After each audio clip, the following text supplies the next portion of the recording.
On tonight's edition of Steelers Talk, we're going to be talking about the latest Steelers wide receiver rumors, specifically when it comes to the George Pickens trade rumors that are starting to swirl around once again during the 2025 NFL offseason. But before we get into the content today, I put out my instant reaction to all the latest Steelers rumors and all the latest Aaron Rodgers updates, all that stuff on my Twitter before I give you guys my take here on Steelers Talk. So if you guys want kind of the behind-the-scenes kind of curtain look there, you can go to @Jack_Sperry on X, putting out draft content on there all throughout the draft season as well. So if you guys want daily Steelers and NFL draft content, you can find me on my X @Jack_Sperry. And then if you guys want daily short-form content on IG, you can follow us here at Steelers Talk on our IG page @SteelersCS. Now, to be clear here, before we even discuss the George Pickens trade rumors here, guys, just because I'm talking about this stuff doesn't mean I'm advocating for it. In fact, it's kind of the opposite. I don't want the Pittsburgh Steelers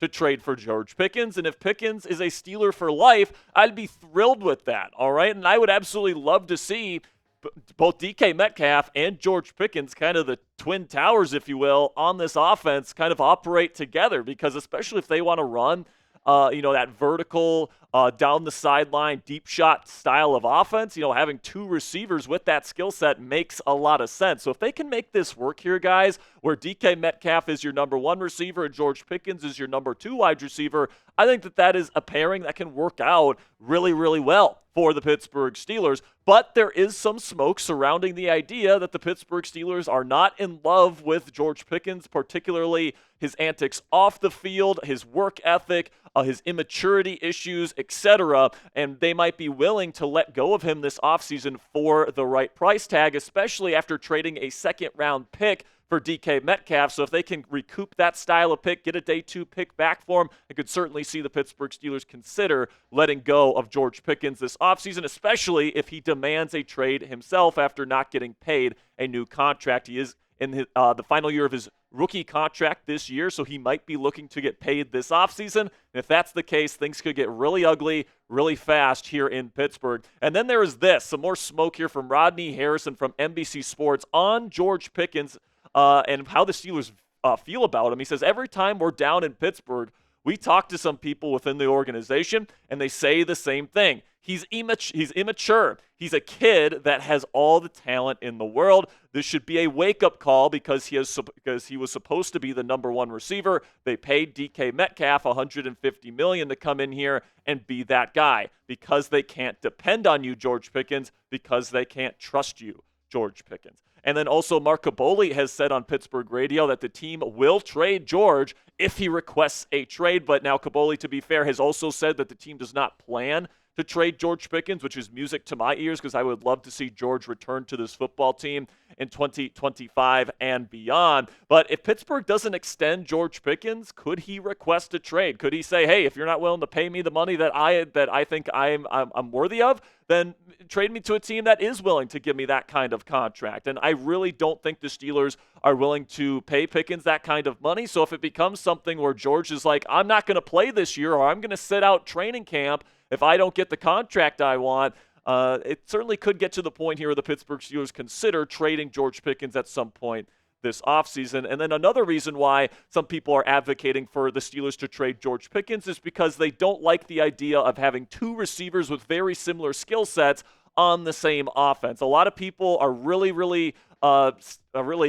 adamant of having a true X receiver that's kind of both George Pickens and DK Metcalf, having a Z receiver who's more of a route running specialist, and then a true slot, having that kind of trio of wide receivers. The Steelers have had that formula in Pittsburgh many a times, but now it seems like they're going to kind of a shift of wide receiver room here where they're going to have almost two X receivers on either side. George will play Z if he's here next year, but having those two deep threats is definitely something that they are looking to have. And then Ray Filipaldo from the Pittsburgh Post-Gazette went on Pittsburgh radio earlier this week as well and said, listen, they've never been afraid to trade wide receivers before, so just knowing their history, I wouldn't discount that possibility, that being a George Pickens trade before or happening on draft day, all right? So you take a look at some potential trade destinations for George Pickens here. I think there's a lot of teams that would think about trading for George for the right price tag. The big question is, though, what exactly are these teams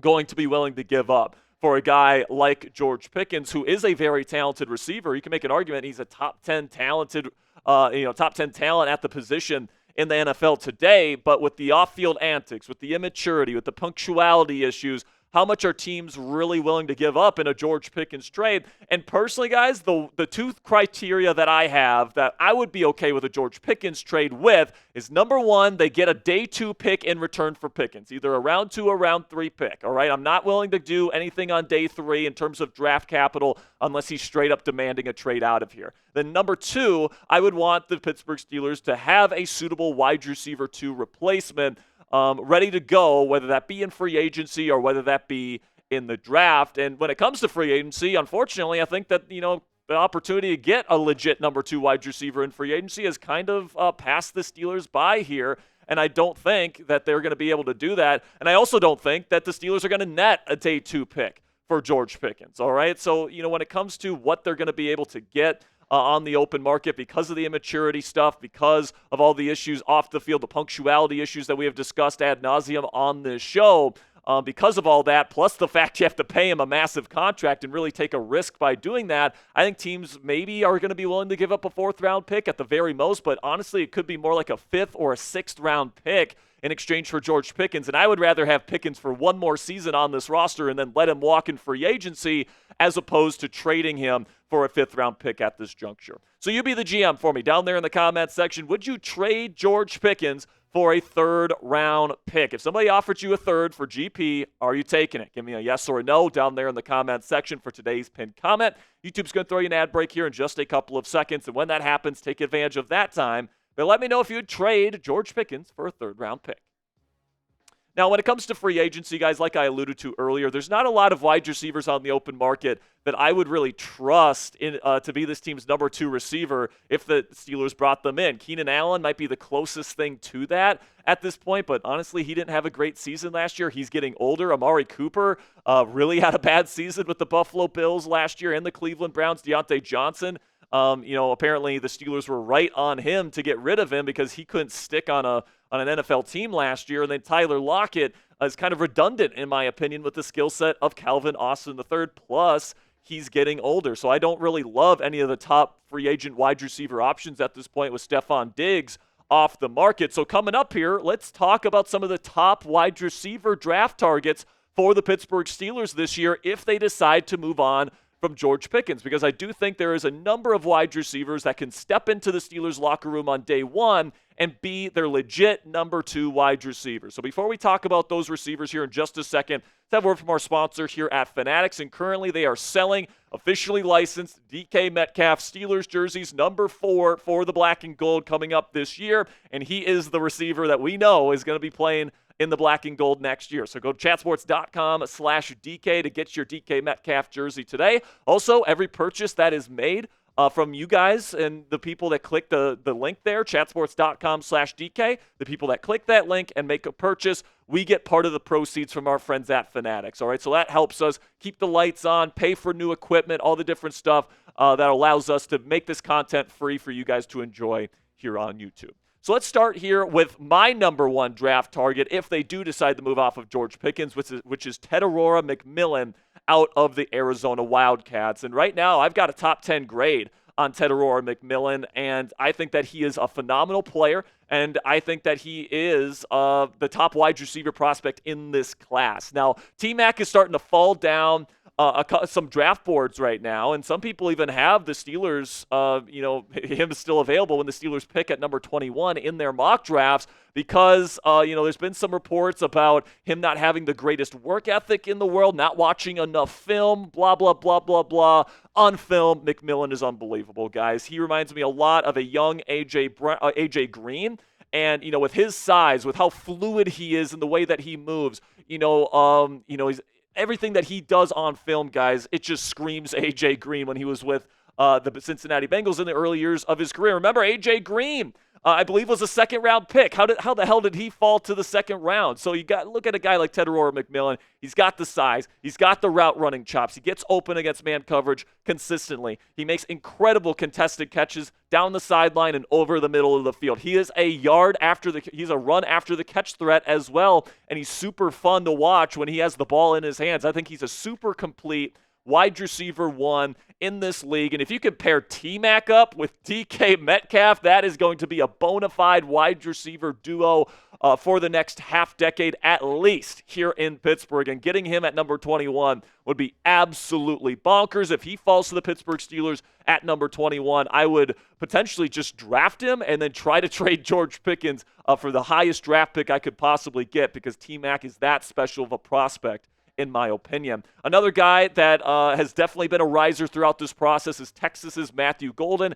Earlier in the process, Golden was definitely being mocked to the Pittsburgh Steelers quite a bit by most people in NFL draft media. But now, after he ran that 4.29 40-yard dash time in Indianapolis this year, he has risen pretty much past the possibility of going to the Pittsburgh Steelers. I really think that he has a good chance to go to the Carolina Panthers at number 8. And then if he doesn't go there, I think he's got a really good chance to be taken by the Dallas Cowboys at number 12. Now, if he gets past the Cowboys at 12, I think there is a chance he's still there for the Steelers at 21. But honestly, at this point, with Tetairoa McMillan and Matthew Golden, where they're currently slated, Golden's rising and McMillan's falling. So honestly, I think getting McMillan, who I have a higher grade on this year based on their film, I think is actually more likely to be a Pittsburgh Steeler this year than Matthew Golden. Another guy that I really like and I think I'm a little bit higher on is Jayden Higgins out of Iowa State. And Higgins had just tested unbelievably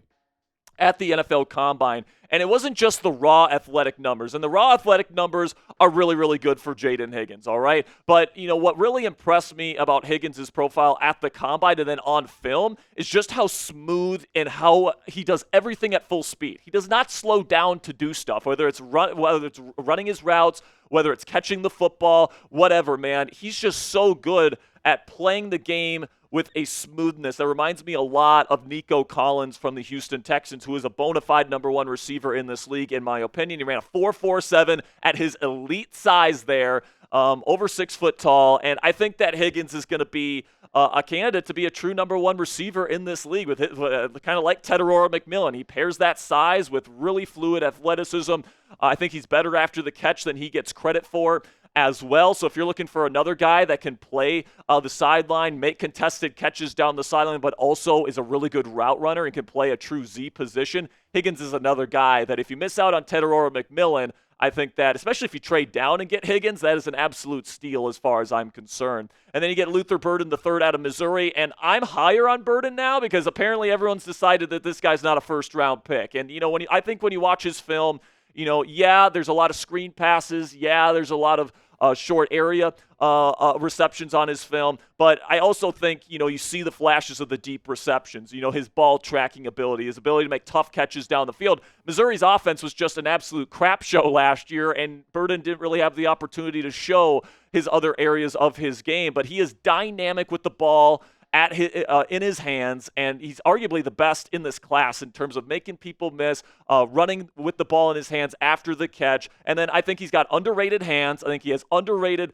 deep ball tracking ability, underrated route running ability, and he's got world-class acceleration and long speed as well. So I think that Burden is a really, really good player. I would personally take him at number 21, and I think he's actually very gettable if the Pittsburgh Steelers want to take him. Then Emeka Egbuka out of Ohio State is another day 1 draft target to consider here. He did have dinner with Mike Tomlin, Omar Khan, and the Steelers brass before the pro day in Columbus, alongside his teammates Will Howard, Travion Henderson, and Quinshon Judkins. And Emeka Egbuka might be the most mocked player to the Pittsburgh Steelers this entire draft cycle to this point, at least before the DK Metcalf trade. But he could be the perfect complement to DK Metcalf. You can put him at Z, you can put him in the slot. He is somebody that reminds me a lot of Jackson Smith and Jigba with the Seattle Seahawks, a very good wide receiver. He's a really good route runner, great after the catch, fantastic teammate as well. So if the Steelers want to kind of get away from the divas, I think Egbuka would be an excellent fit for the locker room.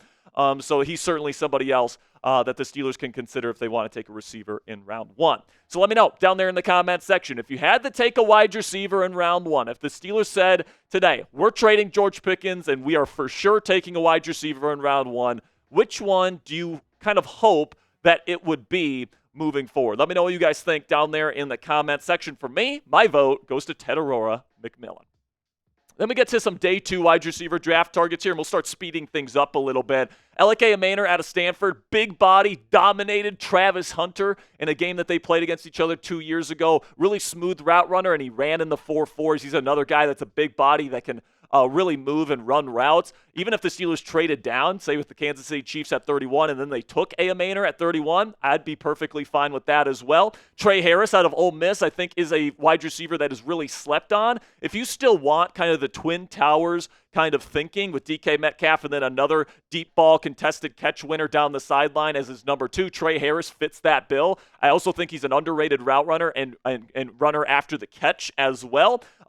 Insane production with Ole Miss last year. Then Jalen Noel, a little bit smaller, reminds me a lot of Jaden Reed, the wide receiver currently playing for the Green Bay Packers. I loved Reed coming out of Michigan State a couple years back. Noel reminds me a lot of him, and I think that he could step in as a really good route runner, really explosive downfield threat as well. A little bit smaller, 200 pounds at 5'11", though, so he does bring some punch. Kyle Williams out of Washington State.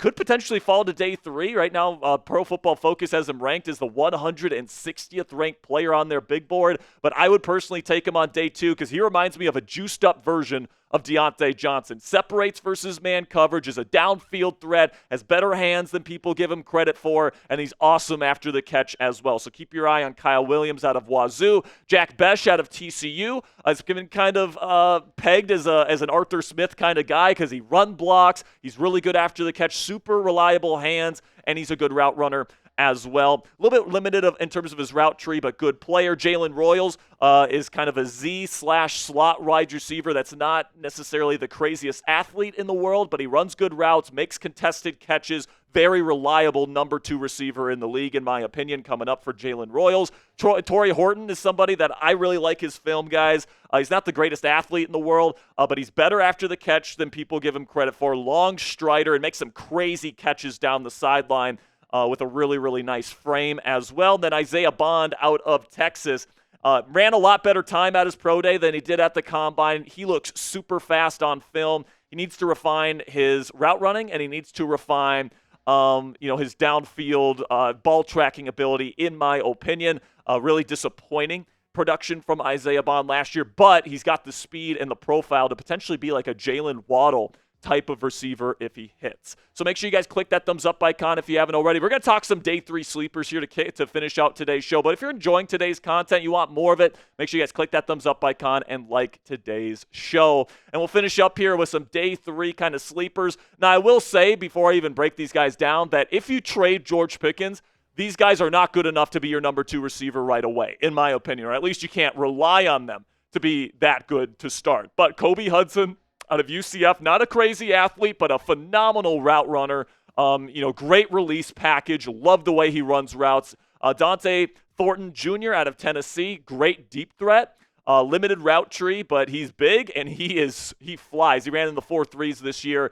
Really, really athletic, freaky type of player there. Ricky White, great special teams player, had 4 blocked punts at UNLV. All right, so I know that Danny Smith is going to love him. You got Efton Chisholm Jr. out of Eastern Washington. Great after the catch threat, the number 1 graded receiver in all of college football last year. And Jimmy Horn Jr. out of Colorado. I talked a little bit earlier about how Jayden Higgins plays at full speed all the time. Jimmy Horn Jr. does that as well, only in a much smaller package. He's more of a true slot wide receiver, but if you want him to play on the outside, I think he could do that as well. He's just super smooth, and I think he's going to be a steal on day 3 for some NFL team. So let me know down there in the comments section, who's your guy? Who's your favorite sleeper wide receiver in this year's draft class? And let me know why you think that down there in the comments. Make sure you click that subscribe button if you haven't already. Thank you guys so much for making it to the end of today's edition of Steelers News and Rumors. This time it was wide receiver edition. This weekend we've got my latest Steelers mock draft, and then we've got some non-Aaron Rodgers quarterback targets to discuss this weekend as well.